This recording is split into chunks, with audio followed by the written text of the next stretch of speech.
The rain hammered against the front windows of El Refugio like impatient fists demanding entry. I wiped down the scarred wooden bar for the third time in 10 minutes, my hands moving in mechanical circles, while my mind drifted somewhere safer, somewhere far from this cramped neighborhood bar with its flickering neon sign and perpetual smell of stale beer and fried food. The scent of lime wedges mixed with the sharp tang of tequila as I restocked the garnish station, my fingers moving with the practiced efficiency of someone who'd spent the last 8 months perfecting the art of becoming invisible. The bar's ambient noise wrapped around me like a familiar blanket. The low murmur of Tuesday night regulars nursing their drinks, the occasional clink of glasses, the muted television in the corner playing a soccer match. No one was really watching. My lower back ached with that particular throb that came from standing on linoleum floors for 6-hour shifts, but I welcomed the discomfort. Physical pain was easier to manage than the other kind, the kind that lived in shadows and unexpected sounds, and the constant vigilance that had become my second skin. "Reina, table 4 needs another round," called Marco from the kitchen pass-through, his weathered face appearing briefly in the window. "And don't forget, the owner wants those receipts organized before close." I nodded without looking up, already moving toward the beer taps. Marco had given me this job when I'd shown up 8 months ago with nothing but a backpack and desperation in my eyes. He'd asked few questions, paid me cash under the table, and never pushed when I flinched at sudden movements or refused to put my real name on anything official. El Refugio sat in a forgotten corner of the city where rent was cheap and questions were cheaper. The regulars were working-class men who came for the strong drinks and weak judgment, a handful of elderly women who treated the place like their living room, and the occasional lost soul who wandered in from the rain seeking temporary shelter from whatever storm they were running from. I understood that last category intimately. The door chimed as someone entered, bringing with it a gust of wind that scattered cocktail napkins across the bar. I glanced up reflexively, my body already tensing in that automatic assessment I'd learned to perform with every new arrival. Threat level, exit routes, potential weapons within reach. The man who entered moved with a quiet authority that immediately set him apart from our usual clientele. Tall, broad-shouldered, dressed in a charcoal suit that looked like it cost more than I'd made in the past 3 months combined. His dark hair was swept back in that effortlessly styled way that spoke of expensive barbers and careful maintenance. Even in the dim light of the bar, I could see the sharp angles of his face, the way his dark eyes swept the room with the practiced assessment of someone accustomed to evaluating threats and opportunities in a single glance. He was handsome in a way that felt dangerous, like admiring a perfectly crafted blade before realizing it could cut you. 2 men flanked him, slightly behind, their stance casual, but their eyes alert. Security, I recognized immediately. Not the bouncer type, but something more professional, more deadly. The suited man approached the bar with measured steps, choosing a stool in the corner where he could observe both the entrance and the back hallway. Smart positioning. I noticed these things now. Had trained myself to read body language and spatial awareness the way my grandmother had once taught me to read recipe measurements and prayer rhythms. "What can I get you?" I asked, keeping my voice professionally neutral. My eyes lowered just enough to be respectful without seeming subservient. Another skill I'd perfected. The delicate balance of service industry and visibility. "Whiskey. Neat. Your best bottle." His voice was a low rumble, accent barely detectable, but present enough to suggest Italian heritage, old country roots beneath American polish. I reached for the top-shelf bourbon, our best being relative in a place like El Refugio, and poured 2 fingers into a clean glass. As I set it before him, our eyes met briefly, and something flickered in his dark gaze. Recognition, perhaps, or curiosity. I looked away quickly, unsettled by the intensity I'd glimpsed there. He didn't drink immediately, just held the glass, studying the amber liquid with apparent fascination. His hands were clean, manicured, but I noticed the slight calluses on his knuckles. the faint scar along his left thumb. These were hands that knew work, despite the expensive suit and gold watch that caught the light with each subtle movement. The two men who'd entered with him took positions at opposite ends of the bar, their placement strategic, covering angles. I'd seen enough of Caleb's paranoid surveillance techniques to recognize professional security when I saw it. The thought of Caleb sent an involuntary shudder through me. I pushed it down, forced my breathing to remain steady, my hands to keep moving through their familiar tasks. 8 months of safety. 8 months of building a new life from nothing. 8 months of looking over my shoulder but never seeing the monster I'd left behind. 8 months of almost believing I might actually be free. "Slow night," the suited man observed, his gaze sweeping the nearly empty bar before returning to me. It wasn't quite a question, but it felt like he expected a response. "Tuesday usually is," I replied, wiping down the already clean bar surface, needing something to do with my hands. "Picks up on weekends." He nodded slowly, as if filing away this mundane information for some unknowable purpose. "You've worked here long?" The question should have been innocent. Small talk to fill the silence. But my instincts prickled with warning. I'd learned to be careful with personal information, to keep my history vague, my present temporary. "Long enough," I said, offering nothing. A slight smile curved his lips, appreciation for my evasion evident in his expression. "Fair enough." He finally took a sip of the whiskey, and I watched his face for the inevitable disappointment. El Refugio's top shelf wasn't exactly premium, but he showed no reaction, just set the glass down with careful precision. The bar's front door opened again, and I turned automatically, that constant vigilance pulling my attention toward every new arrival, every potential threat. And then the world stopped. Caleb stood in the doorway, rain dripping from his jacket, his eyes scanning the bar with the focused intensity of a predator tracking prey. He looked different than I remembered, thinner maybe, with a manic edge to his movements that set every nerve in my body screaming with recognition and terror. The glass I'd been holding slipped from my numb fingers, shattering against the floor in an explosion of sound that seemed impossibly loud in the sudden silence that had descended over my awareness. Everything else faded to background noise, the television, the rain, the murmured conversations. All I could hear was my own heartbeat thundering in my ears. All I could see was Caleb's face, as his gaze swept the room, searching, hunting, searching for me.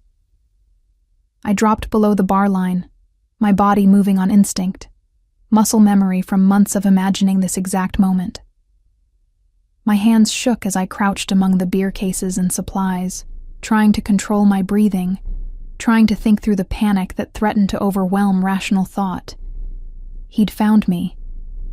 After 8 months of running, of hiding, of building a life in the shadows, Caleb had finally tracked me down. "Raina," Marco's concerned voice filtered through my terror. "What's wrong? What happened?" I couldn't answer. Couldn't form words around the fear that had locked my throat closed. Through the gap between bar and counter, I could see Caleb's boots as he moved deeper into the space, his steps deliberate, purposeful. "I'm looking for someone." Caleb's voice cut through the bar's ambient noise, and the familiar sound of it sent ice through my veins. "Latina woman, mid-20s, goes by Raina. Pretty. Long dark hair. Works here, I think." The description was accurate enough to be damning. My hands pressed against my mouth, muffling the sound of my ragged breathing. "We don't give out information about our staff," Marco said, his voice firm despite the slight tremor I could detect beneath his words. Marco was protective, but he was also 63 and had a bad knee. He couldn't stop Caleb if things turned violent. "I'm not asking for information," Caleb said. And I could hear the false reasonableness in his tone, the careful modulation that preceded his worst rages. "I'm asking to see my girlfriend. We had a misunderstanding and I just want to talk to her, make things right." Lies. All lies wrapped in reasonable words and manufactured concern. I risked a glance through the gap, and my eyes locked with the suited man's. He was still seated, still holding his whiskey, but his posture had changed subtly. Alert. Assessing. His dark eyes held mine for a long moment, and something passed between us. Some wordless communication I couldn't quite define. Then he moved. The suited man rose from his bar stool with fluid grace, setting his whiskey down with deliberate precision. His movement drew immediate attention. Caleb's head snapped toward him.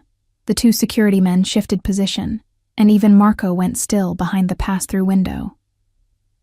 "Excuse me," the man said, his voice carrying effortlessly across the small space despite its low volume. "You're disrupting my evening." Caleb's eyes narrowed, taking in the expensive suit, the confident stance, the implied threat beneath polite words. "This doesn't concern you, friend." "I'm not your friend." The correction was mild, almost pleasant, but something in the delivery made the temperature in the room drop several degrees. And when someone enters an establishment making demands and frightening the staff, it becomes everyone's concern. From my position behind the bar, I watched this exchange with a mixture of terror and confusion. Who was this man? Why was he intervening? The protective instinct was touching, but potentially suicidal. Caleb might look thin and unimpressive, but I knew the violence he was capable of, the weapons he carried, the complete lack of conscience that governed his actions. "I'm just looking for my girlfriend," Caleb said, his tone shifting toward aggressive defensiveness. "She's confused, had some kind of breakdown. I'm worried about her safety." The lies rolled off his tongue with practiced ease. This was the narrative he'd probably been perfecting for months. The concerned boyfriend, the unstable girlfriend, the tragic misunderstanding that justified his hunt. "Interesting," the suited man said, taking a step closer to Caleb. "Because from where I'm standing, you look like a man who drives away the things he's supposed to protect." Caleb's face flushed with anger. "You don't know anything about our relationship. I know enough." Another step forward, closing the distance between them with controlled precision. "I know that a woman who hears your voice drops glassware and hides behind a bar. I know that kind of fear isn't born from misunderstandings." My breathing had stopped entirely. He'd seen me, had understood in seconds what had taken me years to fully comprehend. That my relationship with Caleb wasn't love gone wrong, but systematic terror dressed up in the language of devotion. "Listen, whoever you are," Caleb began, his hand moving toward his jacket pocket where I knew he kept a knife. "Enzo Bianchi." The name was offered with casual authority, and I watched Caleb's face pale instantly. Even I recognized that name, whispered in the neighborhood like a warning, spoken with the kind of respect reserved for dangerous things. Enzo Bianchi, head of the Italian syndicate that controlled this part of the city with an iron fist wrapped in silk gloves. And he was standing in El Refugio, defending me. "Mr. Bianchi," Caleb said, his bravado crumbling into something closer to panic. "I didn't realize. I'm just here for my girlfriend. This is personal business, nothing to do with your operations. Everything that happens in this neighborhood is my business," Enzo replied, his tone conversational but his eyes cold as winter stone. "And right now, my business is finishing my drink in peace. Your presence is preventing that." The two security men had positioned themselves on either side of Caleb, not touching him, not even particularly close, but their presence was unmistakable. Caleb was surrounded, outmaneuvered, and judging by the sweat beading on his forehead, finally understanding the depth of his miscalculation. "I'll go," Caleb said quickly. "Just let me talk to Raina first. 5 minutes. That's all I'm asking." "You're asking for nothing," Enzo said softly, and the gentleness of his voice somehow made the words more threatening. "You're leaving, now, and you won't return to this establishment, or any establishment where Miss Alvarez might be employed. Is that clear?" The use of my last name sent a shock through me. How did he know it? I'd been so careful, had used only Reyna for everything in the neighborhood, had avoided any official documentation that might create a trail for Caleb to follow. Caleb's hands clenched into fists, his jaw working as he struggled between rage and self-preservation. I knew that look, had seen it countless times before he exploded into violence. But this time, something was different. This time, there was genuine fear beneath the anger. You can't keep me from seeing her. Caleb tried one last time, but the conviction had drained from his voice. We have history. She's mine. She's no one's, Enzo replied, and something in his tone suggested the conversation was over. Least of all yours. One of the security men, a broad-shouldered figure with dead eyes and scarred knuckles, moved closer to Caleb. Not touching, just being present, his body language conveying volumes about what would happen if Caleb chose to be difficult. Fine, Caleb spat, backing toward the door. But this isn't over, Reyna, he called toward the bar, his voice carrying the promise of future violence. You can't hide forever. He can't protect you all the time. Actually, Enzo said mildly, I can. Leave now, before my patience expires entirely. Caleb left, the door slamming behind him with enough force to rattle the windows. The tension in the bar didn't immediately dissipate. Everyone seemed frozen, processing what had just occurred. I remained crouched behind the bar, my body shaking with adrenaline and shock, unable to process the rapid sequence of events that had just unfolded. Footsteps approached, and I tensed, ready to bolt despite having nowhere to go. Miss Alvarez. Enzo's voice came from just above me, calm and measured. You can come out now. He's gone. Slowly, I rose from my hiding place, my legs unsteady, my hands gripping the bar edge for support. Enzo had returned to his seat, his whiskey in hand as if nothing unusual had just occurred. His security men had resumed their positions, though I noticed they were both watching the entrance with increased vigilance. Thank you, I managed, my voice barely above a whisper. You didn't have to do that. Actually, Enzo said, taking a sip of his drink. I did. You saved my life once. I'm simply returning the favor. I stared at him, confused. I've never met you before tonight. You haven't met me, he agreed. But 6 months ago, in this very bar, you prevented something catastrophic without even realizing it.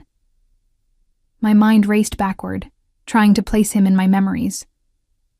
6 months ago would have been shortly after I'd arrived at El Refugio, still raw from my escape, still jumping at every shadow.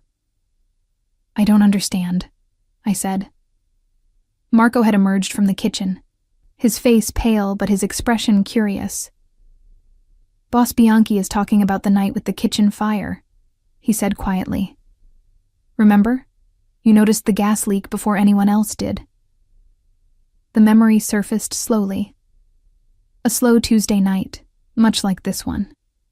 I'd been restocking supplies in the back when I'd caught the faint odor of gas, that distinctive rotten egg smell that set off every alarm bell my grandmother had instilled in me about kitchen safety. I'd traced it to a loose connection on the stove, had turned off the main line, and called Marco to get it fixed. There was a man sitting at the bar that night, I said slowly, pieces connecting.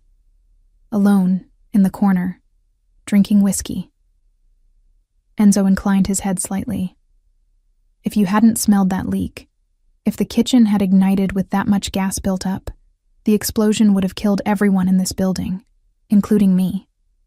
The weight of that revelation settled over me like a physical thing. I'd saved his life without knowing it, and now he'd saved mine in return. But the debt felt impossibly unbalanced. I'd prevented an accident. He'd confronted my abuser, had used his considerable power and reputation to send Caleb running. He'll come back, I said, voicing my greatest fear. Maybe not tonight, but eventually. He always does. Not this time. Enzo said with quiet certainty. By morning, he'll understand the consequences of returning. I'll make sure of it. I wanted to believe him, wanted to accept the safety he was offering with such calm assurance. But 8 months of running had taught me that safety was temporary, that peace was an illusion quickly shattered. Why? I asked. You don't know me. Don't owe me anything beyond what you just did. I owe you your life, Enzo corrected, and I always pay my debts. The bar gradually emptied as word of the confrontation spread through the neighborhood with the speed of wildfire. By 10 o'clock, only Enzo and his 2 security men remained, along with Marco, who pretended to organize receipts, while clearly eavesdropping on every word. I continued my closing duties with mechanical precision, my hands performing familiar tasks while my mind struggled to process the evening's events. Enzo hadn't left, had simply continued sipping his whiskey and watching me work with that same intense assessment I'd noticed when he first entered. Tell me about him, Enzo said finally, breaking the silence that had settled over the bar. The man who just left. I didn't pretend to misunderstand. Caleb Reeves. We were together for 3 years. He's very good at making people believe he's normal. But he's not. It wasn't a question, but I answered anyway. No, he's not. I poured myself a glass of water with shaking hands, the adrenaline crash finally hitting my system in full force. My grandmother's voice echoed in my mind, her stern but loving warnings about men who claimed to love with their fists, who confused possession with devotion. Mi niña, she used to say in Spanish, her weathered hands holding mine. Love should feel like sunshine, not a cage. I'd ignored her wisdom, had been young and stupid, and convinced that Caleb's intensity was passion, that his jealousy was proof of love, that his control was protection. By the time I'd understood the truth, I was already so deep in his web that escape seemed impossible. He started small, I found myself saying, the words emerging without conscious decision. Criticizing my clothes, my friends, my job, making suggestions about how I could be better. I thought he was trying to help me improve myself. Enzo listened without interruption, his dark eyes never leaving my face. Then came the isolation, I continued, my voice distant as I traveled back through memories I'd worked hard to bury. Somehow my friends were always causing drama. My family was too demanding. My coworkers were inappropriate. One by one, he cut away everyone who might have helped me see what was happening. Marco had stopped even pretending to work, his face reflecting the horror of understanding what I'd been living through. The first time he hit me was on my 23rd birthday, I said, surprised by how steady my voice sounded. I'd worn a red dress to dinner. He said I was dressing like a whore, trying to attract other men's attention. When I tried to explain that I'd worn it for him, that it was his favorite color, he backhanded me hard enough to split my lip. Enzo's expression remained neutral, but his knuckles whitened around his glass. Afterward, he cried. I continued, that bitter laugh escaping before I could stop it. Swore he'd never do it again, that I'd just pushed him too far, that if I could be more understanding of his stress, more careful about not triggering his temper, everything would be fine. And you believed him, Enzo said quietly. I wanted to believe him, I corrected. There's a difference. I wanted to believe that the man I'd fallen in love with was still in there, that this was an aberration, that love meant fighting through the hard times.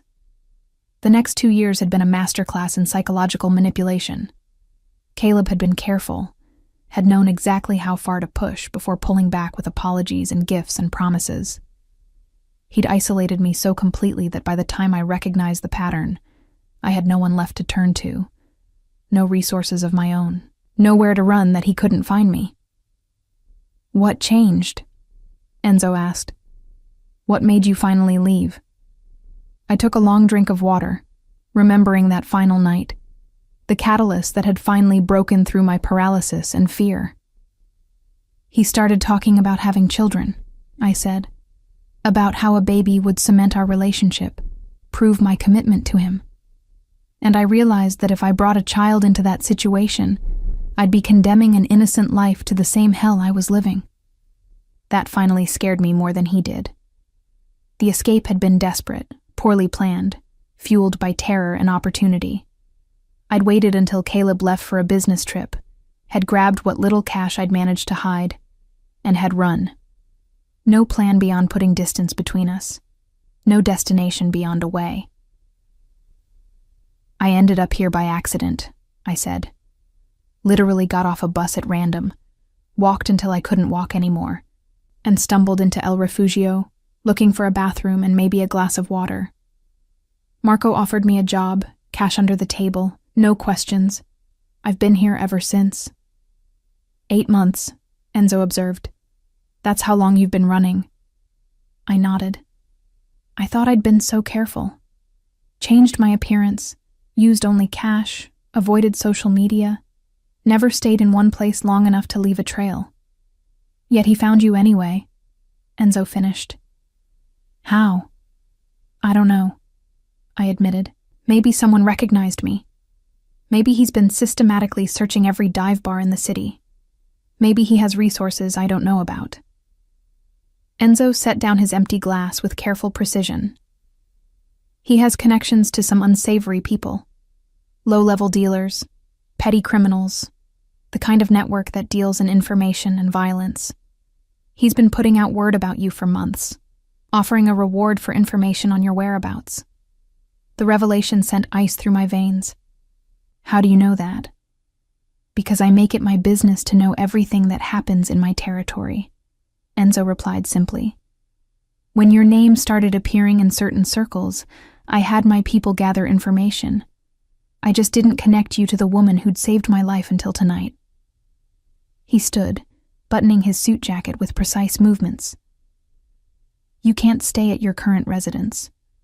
By now, Caleb has likely traced your route backward, knows where you're living. My men will escort you home to gather essentials, and then you'll relocate somewhere safe. I can't afford, I began. You misunderstand, Enzo interrupted gently. This isn't a request, and there's no cost. You saved my life. The least I can do is ensure yours remains protected. For how long? I asked, fear and exhaustion making my voice sharp. A week? A month? Eventually you'll move on to whatever mob bosses do, and I'll be right back where I started.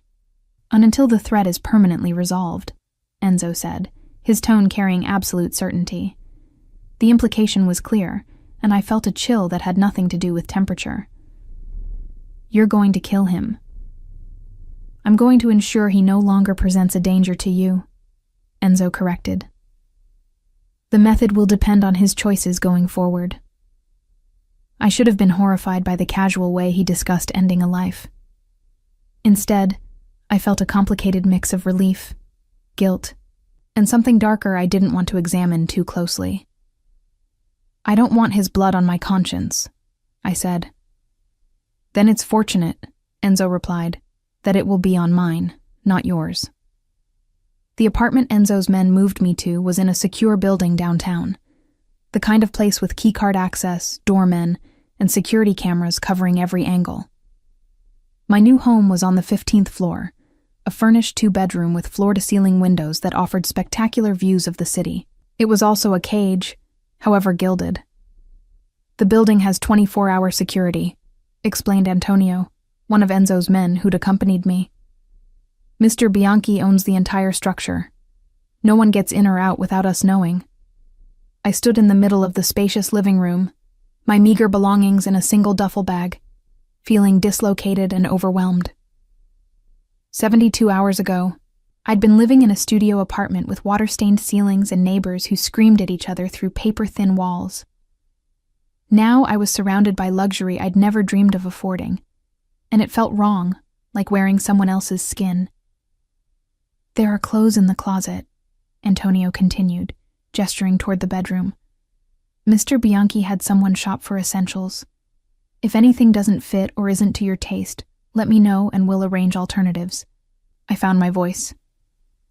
I can't accept all this. It's too much. Antonio's expression remained professionally neutral. Mr. Bianchi pays his debts.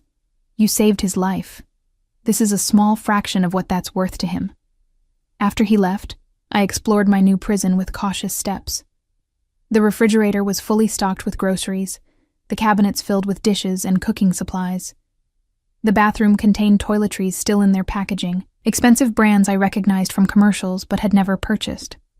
In the bedroom closet, I found a wardrobe that actually fit me, casual clothes in my size and style preferences. Someone had paid very close attention to details, had observed enough about me to make educated guesses about what I'd need and want. The thoughtfulness of it all made my eyes burn with unexpected tears. I collapsed onto the bed, exhaustion finally claiming me in full force. The mattress was obscenely comfortable, the sheets soft against my skin. And within minutes I was asleep despite the afternoon sunlight streaming through the windows.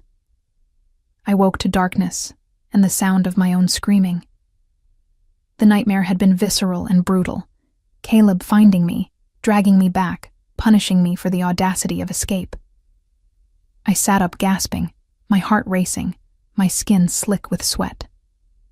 Miss Alvarez? A knock at the door, concerned and urgent. Are you all right? I stumbled to the door, opening it to find Antonio standing in the hallway, his hand resting on the weapon I could see outlined beneath his jacket. I'm fine, I managed. Just a bad dream. He studied me with professional assessment, clearly evaluating whether I was telling the truth. Would you like me to call someone? A doctor? Mr. Bianchi? No, I said quickly. I just need some water. He nodded but didn't leave, clearly uncertain about leaving me alone. Mr. Bianchi asked me to inform you that he'll be stopping by tomorrow afternoon to check on your situation. If you need anything before then, use the phone in the living room. The first speed dial reaches me directly. After he left, I couldn't bring myself to return to the bedroom. Instead, I curled up on the living room couch, watching the city lights through the windows, trying to convince my nervous system that I was safe, that Caleb couldn't reach me here, that for the first time in 3 years I could actually breathe without fear. I didn't believe it. Enzo arrived the next afternoon with the same precise timing as everything else about him. He wore a different suit, dark blue this time, but carried himself with the same quiet authority I'd observed at El Refugio.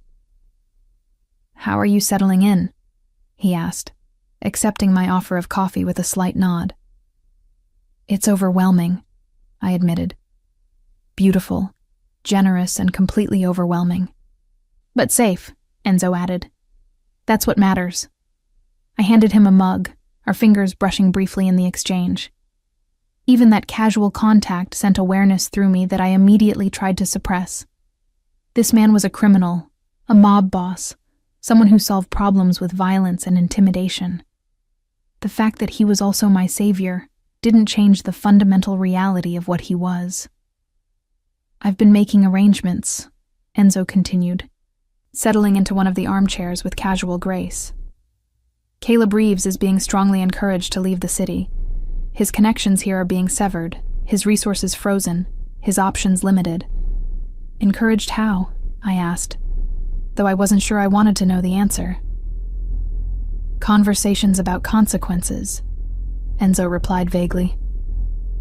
He's being made to understand that returning to this area, attempting to contact you in any way, would be extremely detrimental to his continued health and freedom.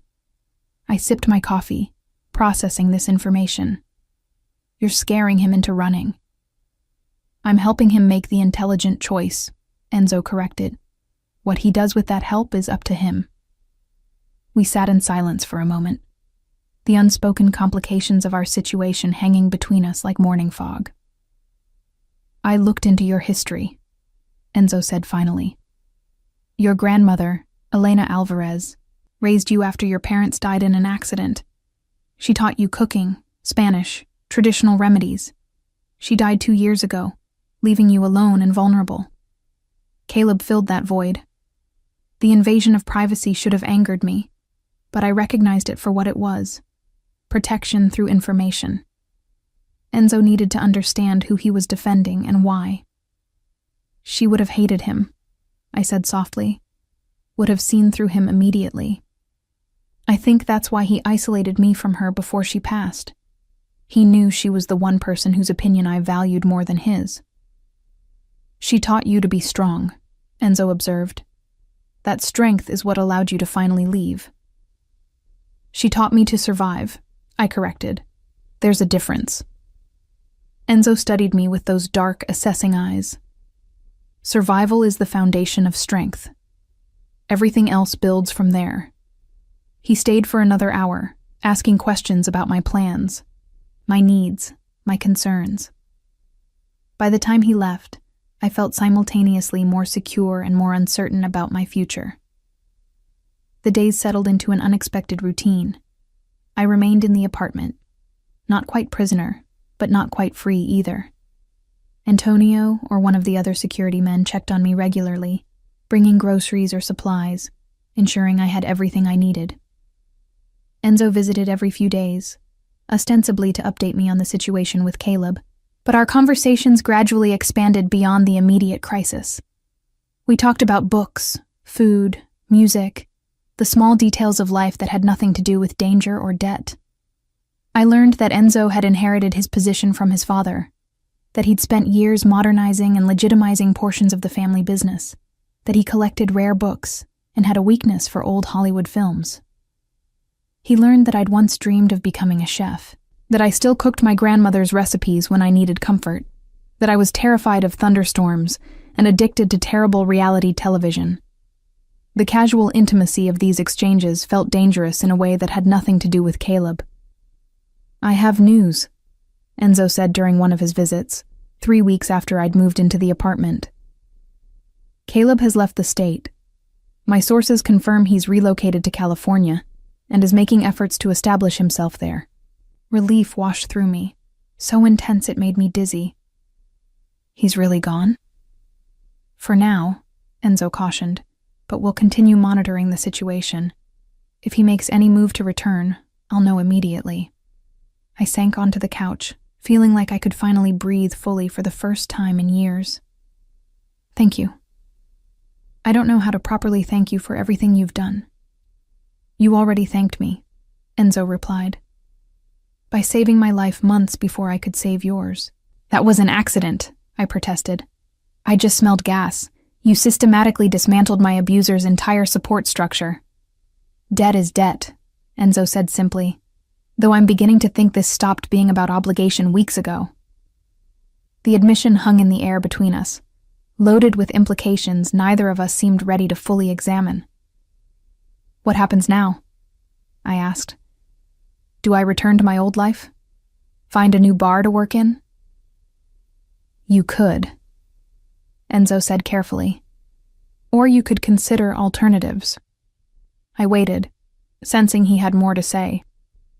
I own several legitimate businesses, he continued. Restaurants, primarily. High-end establishments that could use someone with your skills and discretion. The pay would be significantly better than El Refugio, and the security measures would ensure your safety. Working for you, I said, trying to parse the complicated emotions that suggestion triggered. Working with me, he corrected. There's a difference. Is there? I challenged, because from where I'm sitting, this feels like exchanging one form of control for another. Enzo's expression flickered with something that might have been hurt, though it vanished so quickly I couldn't be sure. If that's how you see it, then I've failed to communicate my intentions.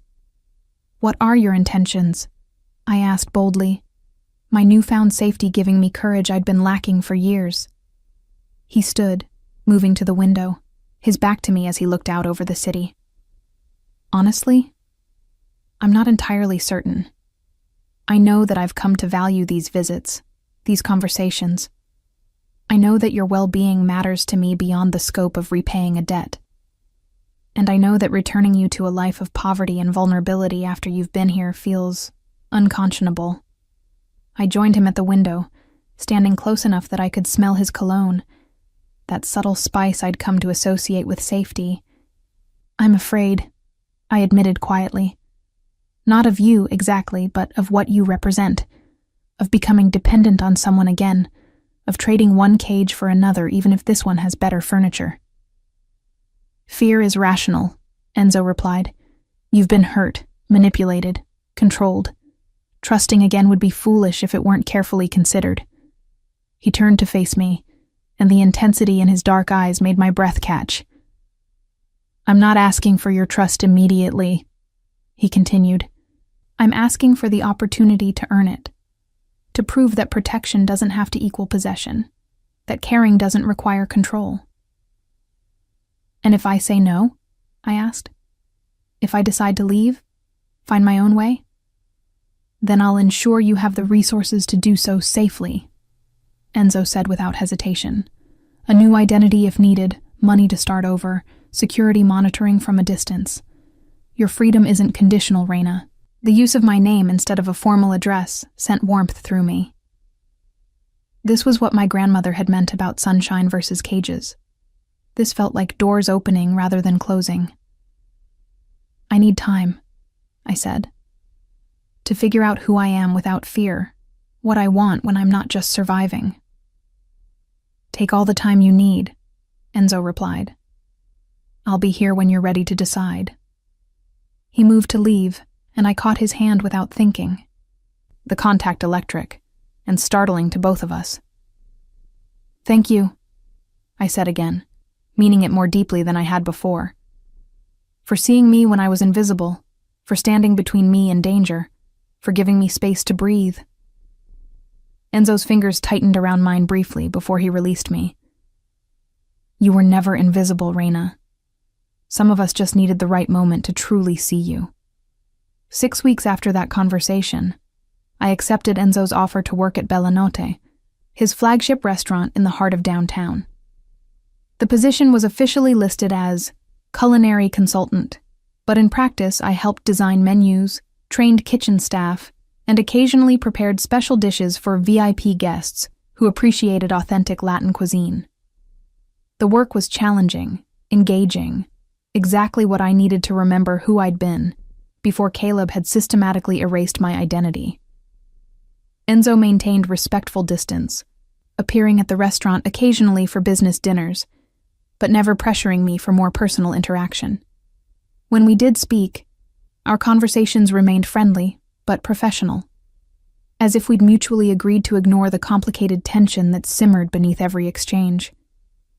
I was beginning to believe that maybe, possibly, I could build something stable from the wreckage of my past. And then Caleb came back. The first sign was subtle. Flowers delivered to the restaurant with no card, the arrangement oddly familiar in a way that made my skin crawl. Then came the phone calls to the restaurant's main line, hang-ups whenever someone answered, but I could feel him on the other end of the silence.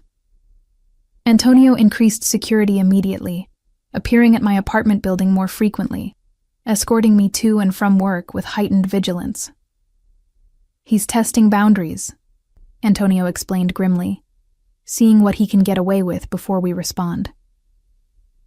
The night Caleb tried to grab me outside the restaurant, Antonio and his partner intervened within seconds, pulling me to safety while backup materialized from seemingly nowhere. Caleb was subdued quickly, professionally, without the excessive violence I'd feared. Enzo arrived minutes later, his usual composure cracked just enough to reveal fury beneath. "Take her home," he ordered Antonio. "I'll handle this." "No," I said, surprising everyone, including myself. "I need to be here, need to face him." Enzo studied me for a long moment before nodding once. "Then you'll face him on your terms, not his." Caleb was restrained but conscious, his face already showing bruises from his brief struggle with security. When he saw me, his expression transformed into that familiar mask of wounded devotion. "Reina, baby, please," he pleaded.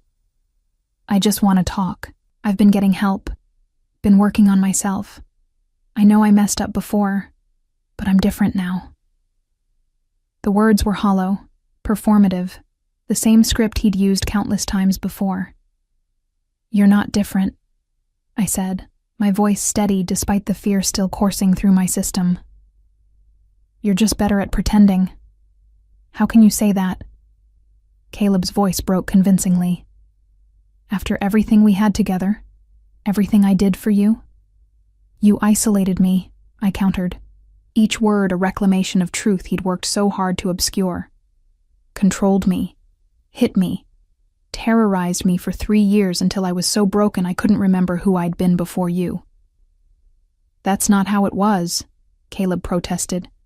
You're remembering it wrong, letting him— He jerked his head toward Enzo. Poison your mind against me. He didn't need to, I said.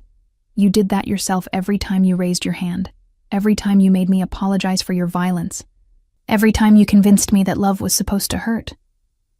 For the first time, Caleb's mask slipped, revealing genuine anger beneath the performance. You think you're better than me now?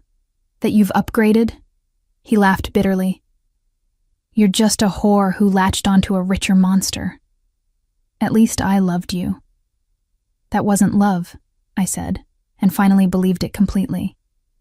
Love doesn't live in fear, doesn't hide in shame, doesn't measure worth in submission. I turned to Enzo, who'd been watching this exchange with that same intense assessment I'd come to recognize. I'm ready to go home now. Caleb shouted after us as we left, threats and pleas mixing into desperate noise that no longer had the power to touch me. Antonio and the security team would handle the practical matters, police reports, restraining orders, ensuring Caleb understood that returning again would have consequences he wouldn't survive. In the car, Enzo sat beside me, close, but not touching, his presence a solid anchor in my storm of emotions. You were remarkable, he said quietly. Facing him like that took extraordinary courage. I'm tired of being afraid, I admitted. Tired of letting him define my life even when he's not in it. He won't trouble you again, Enzo assured me. I'll make certain of it. We rode in silence for several minutes before I spoke again. You asked me once if I was ready to decide about us, about what this is. Enzo turned to face me, his dark eyes searching mine. And? I'm not completely ready, I admitted. I'm still healing, still learning to trust my own judgment again. But I'd like the chance to figure it out, to see where this goes without fear forcing my choices. A slow smile transformed his face, warming those cold eyes with something genuine. I can work with that. At my apartment, Enzo walked me to the door, our hands brushing in a contact that felt charged with possibility. For what it's worth, he said, I'm still figuring this out too. What it means to care for someone without controlling them, to protect without possessing. We'll figure it out together, I replied, the promise feeling less terrifying than it once might have. He leaned down, pressing a kiss to my forehead that felt reverent, a benediction rather than a demand. Together, he agreed. 3 months later, I was working late at Bella Note when Enzo appeared with a bottle of aged tequila and 2 glasses. I thought we should celebrate, he said, pouring generous measures. Celebrate what? Your official partnership in the restaurant, he replied. Papers were finalized today. You're now part owner of Bella Notte. I stared at him, shocked. Enzo, I can't accept. You can and you will, he interrupted gently. You've transformed this place, made it better than I imagined possible. This isn't charity. It's recognition of your contribution. We toasted, the tequila smooth and perfect, and in that moment, surrounded by the restaurant I'd helped build, with a man who'd proven his protection didn't require my submission, I felt something I'd been denied for so long, hope. The road ahead wouldn't be simple. Enzo's world carried dangers I was still learning to navigate, and my healing was ongoing, not instant. But I was no longer the terrified woman hiding behind a bar, and he was no longer just the mob boss who'd intervened.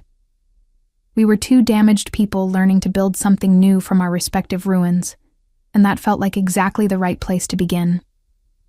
Outside the restaurant windows, rain had started again, but this time I wasn't afraid of storms. The months that followed Caleb's final attempt became a study in gradual transformation. I moved through my days at Bella Notte with increasing confidence, my hands remembering the joy of creation that cooking had once brought me, before fear had stolen everything beautiful from my life. Enzo kept his promise about distance and patience, but distance didn't mean absence.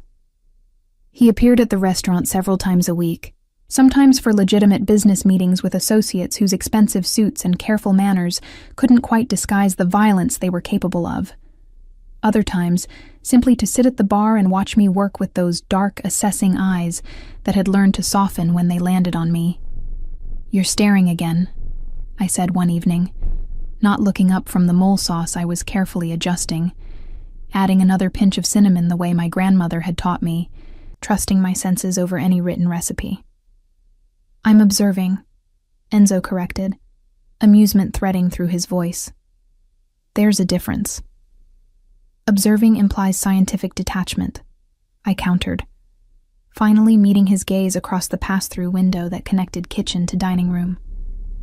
"You look like you're cataloging details for later." "Perhaps I am," he admitted without embarrassment.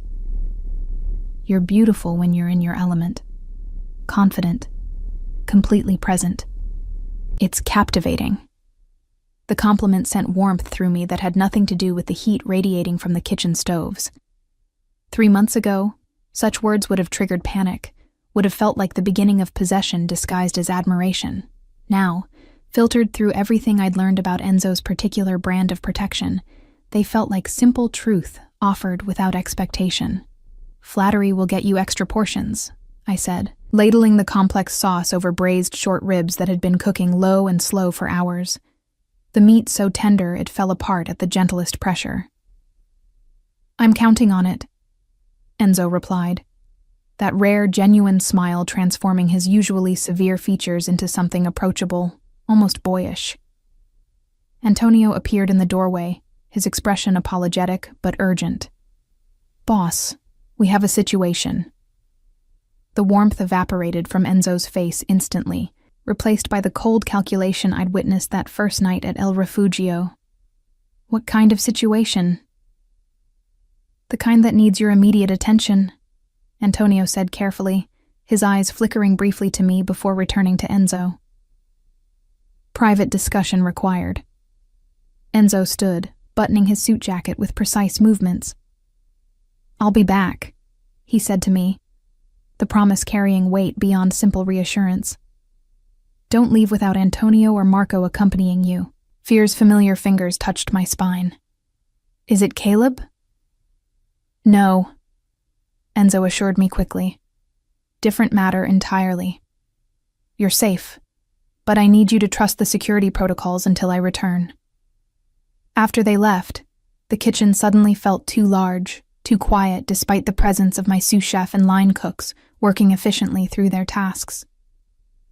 I forced myself to focus on the work, to find calm in the familiar rhythm of prep and execution, but my mind kept circling back to that brief moment of concern I'd seen in Antonio's carefully neutral expression.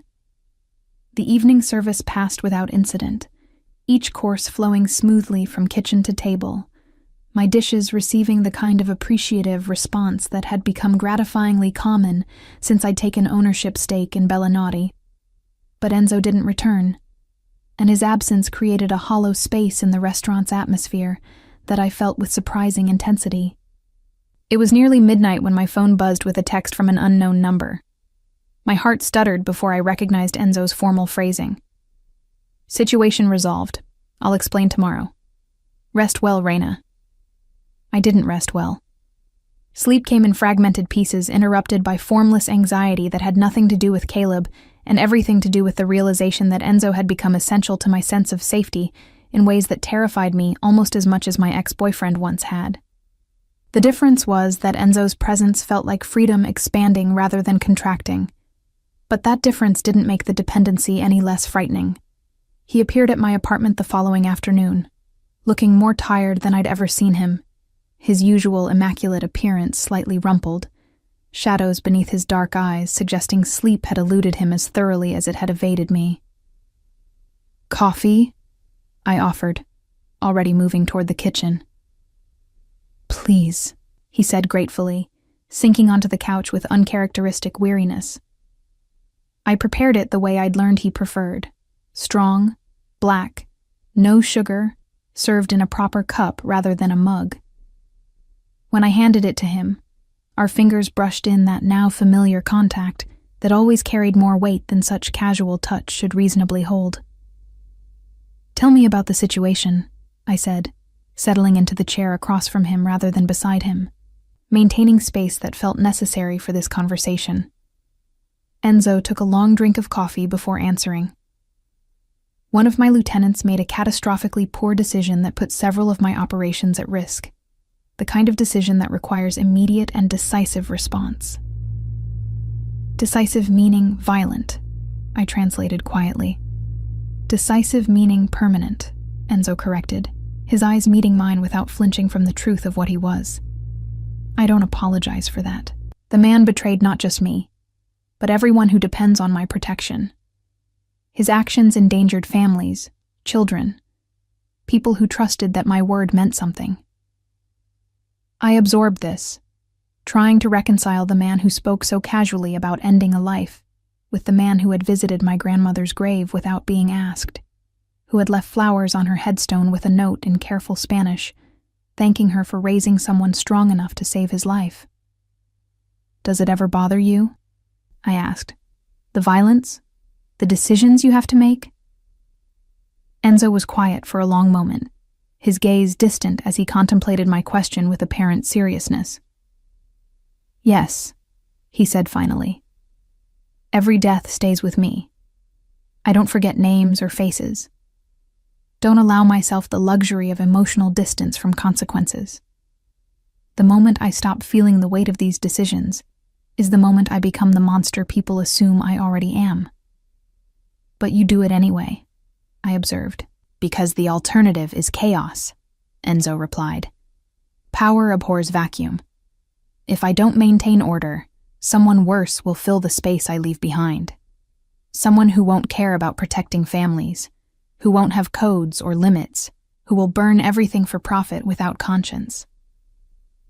It was the most he'd ever revealed about his philosophy, his internal justifications for the life he led. I should have been horrified. Instead, I found myself understanding, even if I couldn't quite condone. "I'm not asking you to approve," Enzo continued as if reading my thoughts. "I'm asking you to understand who I am completely before you decide what we're building here." "And what are we building?" I asked, finally voicing the question that had been growing between us for months. Enzo set down his coffee cup with careful precision, his dark eyes holding mine with an intensity that made breathing difficult. "That depends on you. What I want is clear. I want you in my life, in whatever capacity you're willing to accept. As business partner, as friend, as something more complicated and intimate that we're both dancing around acknowledging." My heart hammered against my ribs. "You're talking about a relationship." "I'm talking about whatever you're ready for," Enzo corrected. "I meant what I said about earning your trust, about proving protection doesn't require possession. If friendship is all you can offer, I'll accept that. If you need more time to heal before considering anything romantic, I'll wait. But I won't pretend I don't want more. Won't hide that every day I spend with you makes the wanting more acute." The honesty was devastating in its simplicity. No manipulation, no pressure, just raw truth laid bare between us.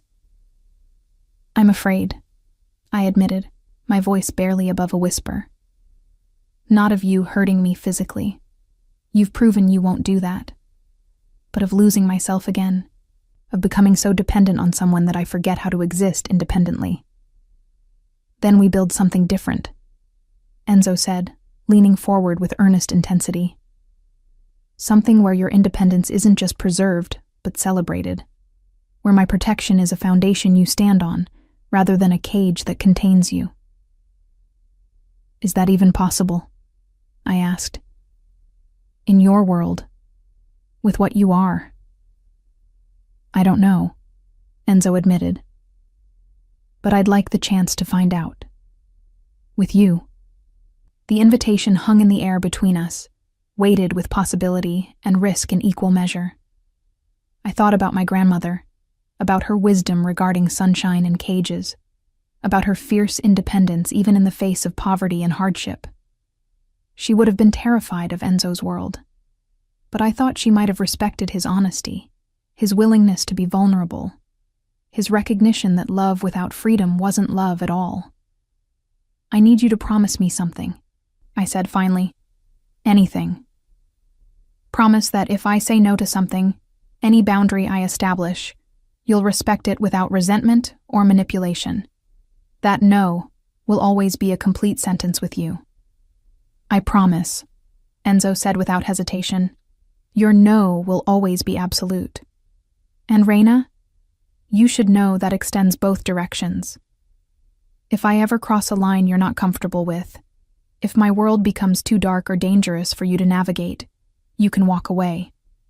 I'll ensure you're safe, ensure you have resources, but I won't hold you through guilt or obligation. The reassurance should have brought relief. Instead, it highlighted how deeply entangled my heart had already become with this complicated, dangerous, unexpectedly tender man. Okay, I said, the word both surrender and beginning. Let's try building something different. Enzo's smile was incandescent, transforming his entire face with joy so pure it made my chest ache. He stood, crossing the space between us with measured steps, then extended his hand with old-fashioned formality. May I? He asked, the question encompassing so much more than the simple touch being offered. I placed my hand in his, feeling the warmth and strength of his fingers closing around mine with exquisite gentleness. He drew me to my feet, maintaining that single point of contact as if it were precious, fragile, something requiring careful handling. Thank you, he murmured, for taking this chance. I won't waste it. You better not, I replied, trying for lightness despite the emotion threatening to overwhelm me.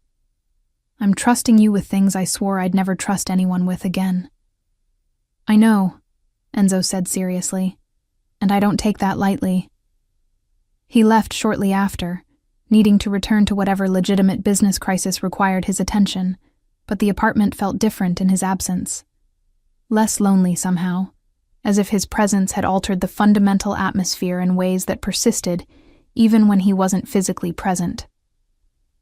That night, I cooked my grandmother's recipe for pozole, the complex traditional soup that required hours of patient attention and precise balancing of flavors. As I worked, I talked to her the way I had when she was alive, updating her on my life, my choices, my complicated feelings about the man who had saved me and was now asking for permission to love me. I think you'd understand, I told her memory, stirring the rich broth fragrant with dried chilies and hominy. He's dangerous, yes, but he's honest about it. And he sees me, abuela, really sees me, not the version of me he wants to create. The soup simmered through the night, filling the apartment with aromas that smelled like home, like safety, like the fusion of past and present I was learning to navigate. The next morning, I packaged some of the pozole in a container and brought it to Bella Notte, leaving it in the office refrigerator with a note for Enzo. For when you need reminding that some things are worth the patience they require. His response came hours later, a single text. Best thing I've ever tasted. The soup was excellent too. Despite everything, despite the fear and uncertainty and complicated navigation of trust and vulnerability, I found myself laughing, the sound echoing through the empty kitchen with genuine joy. Maybe, I thought, this was what healing looked like. Not the absence of scars, but the gradual rediscovery of laughter despite them. And maybe, just maybe, Enzo Bianchi was exactly the right kind of dangerous to help me remember how to live fearlessly.